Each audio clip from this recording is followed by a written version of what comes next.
ഓം അമൃതേശ്വര്യൈ നമ. ലോസ് ഏഞ്ചലസിൽ അമ്മ എത്തിയ സമയം. നിശബ്ദമായ ധ്യാനവേളയിൽ ചക്രക്കസയിലിരിക്കുന്ന ഒരു യുവതി അവരുടെ സഹോദരനോട് തിരക്കി, ഇത് എത്ര ശാന്തമായ സ്ഥലമാണല്ലേ. അതെ, സഹോദരൻ മെല്ലെ പറഞ്ഞു. അപ്പോൾ ഞാനും മിണ്ടാതിരിക്കണം അല്ലേ? അവർ വീണ്ടും തിരക്കി. തീർച്ചയായും, സഹോദരൻ തെല്ല് അസ്വസ്ഥതയോടെ പറഞ്ഞു. ആ നിമിഷം അമ്മ സഹോദരനോട് അവൻ്റെ സഹോദരി പറഞ്ഞത് എന്തെന്ന് തിരക്കി. അയാൾ കാര്യം പറഞ്ഞു.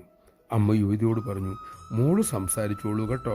നിശബ്ദമായിരിക്കുന്ന ധ്യാനവേളയിൽ അമ്മ എന്തുകൊണ്ട് ഇങ്ങനെ പറഞ്ഞു എന്നത് കേട്ട് അന്തം വിട്ടുപോയ ആ സഹോദരനോട് കാരുണ്യമൂർത്തി അരുളി, മോനെ, എത്ര നിഷ്കളങ്കയാണവൾ. ആ മോളുടെ ഓരോ വാക്കും മന്ത്രം പോലെയാണ് മോനെ. അപ്പോൾ അദ്ദേഹം ഓർത്തത് തൻ്റെ വീട്ടിൽ വെച്ച് പലപ്പോഴും സംസാരിക്കാൻ തുടങ്ങുന്ന സഹോദരിയോട് മിണ്ടാതിരിക്കൂ എന്ന് പറയാറുള്ള കാര്യമാണ്. നമഃശിവായ. മനോവൈകല്യമാണ് ശാരീരിക വൈകല്യത്തെക്കാൾ ഭീകരം. മനോവൈകല്യം മാറ്റാൻ വേണ്ടത് കരുണ. കരുണയുടെ ഉറവ ഈശ്വരനോടുള്ള പ്രേമവും.